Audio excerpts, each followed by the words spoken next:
All right, so what's easier here? Is it criticizing a new idea or is it creating one from nothing? Well, in Federalist number 38, James Madison's back, and he's reminding Americans that it's one thing to find faults in the Constitution, and it's another to build a better one. This essay is both a rebuke to the Constitution's critics, and it's a celebration of the audacity it took to design self-government in the first place. I'm Matt Haskell. I'm a high school history teacher. I'm also a civics teacher, and we're making a trip all the way through the 85 Federalist Papers, one by one, in order, and we are now up to number 38. So let's set the stage here. So it's still early 1788.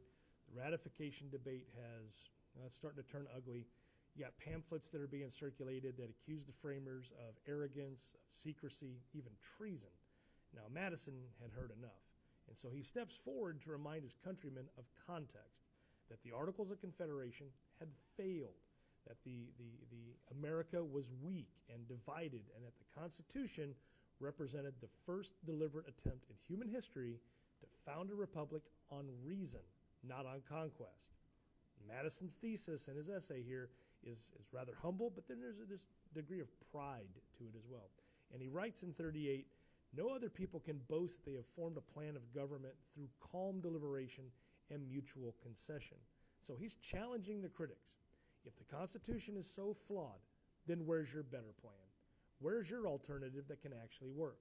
So it's not enough to tear something down. You must be ready to build something stronger in its place. And so Madison turns to history for perspective. And he reminds readers of the essay that every prior attempt to form a republic, from ancient Greece to Renaissance Italy, had either collapsed into tyranny or into disunion. And the framers learned from those failures. They learned from their history. They didn't copy. They corrected.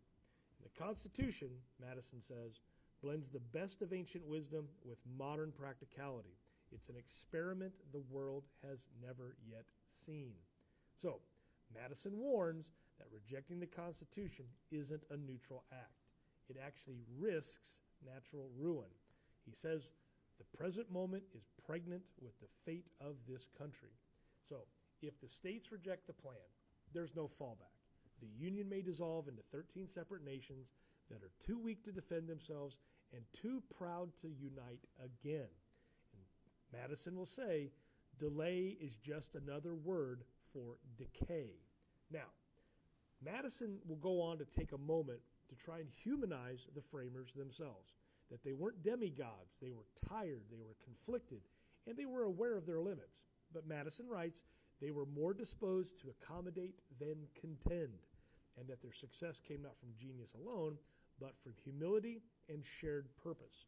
So Madison goes on to urge the readers to judge the Constitution as a human achievement, not some kind of academic exercise.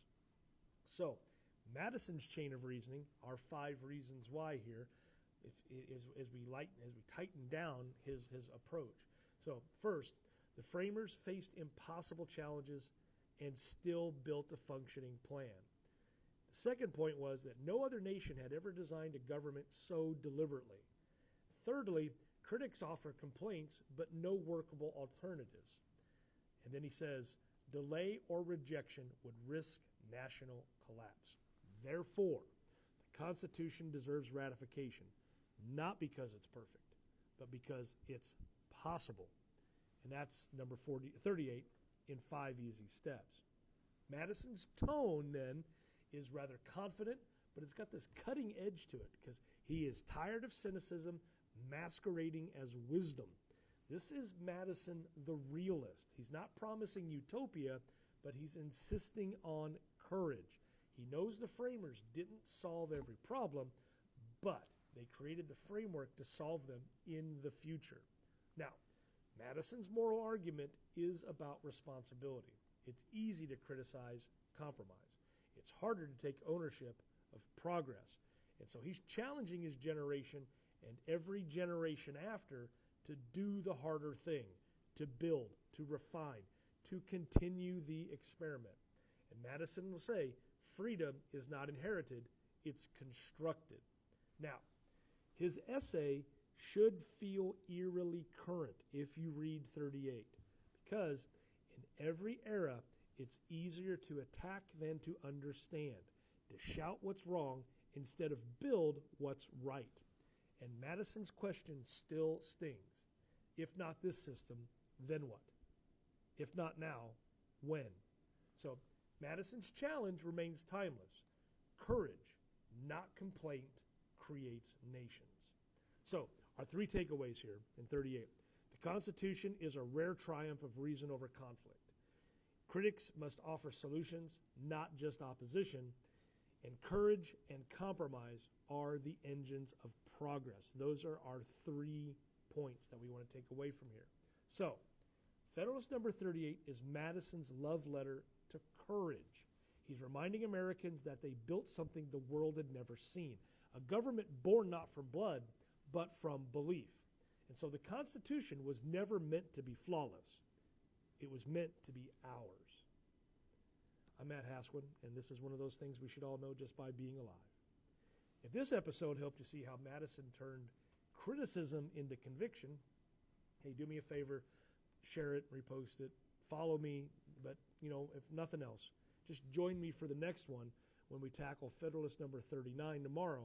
And this is where Madison defines what makes the United States truly unique.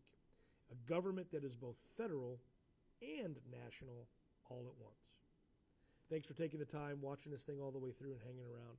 We'll see you down the road.